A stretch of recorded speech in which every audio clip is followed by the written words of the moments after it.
اعوذ باللہ من الشیطان الرجیم بسم اللہ الرحمن الرحیم۔ اور اب سوال یہ پیدا ہوتا ہے وہ 1/3 جس کا اختیار اللہ نے انسان کو دیا ہے کہ وہ اپنے بچوں میں سے کسی کو دے سکتا ہے یا اپنی کسی بیوی کے نام لگا سکتا ہے؟ کہا نہیں، لا وصیت لوارث۔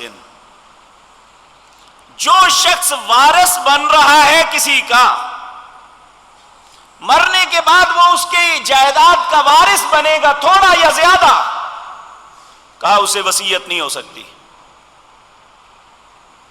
وصیت کس کو ہے؟ غیر وارث کو۔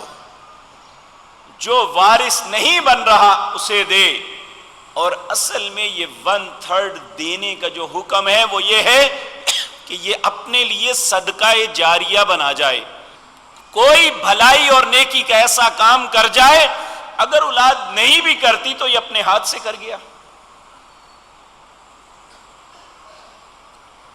لیکن یہ بات یاد رکھیں، جس طرح بعض جن کے پاس ایک آدھے ہاتھ کا یا ایک 5 مرلے کا مکان ہے، اولاد بہت بڑی ہے، وہ کہتے ہیں جی میں مسجد کو دے دیتا ہوں 1/3، یہ غلط ہے۔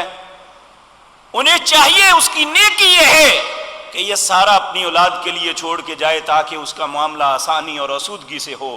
اپنی اولاد کو فقر میں چھوڑ کے جانا یہ کسی صورت درست نہیں ہے۔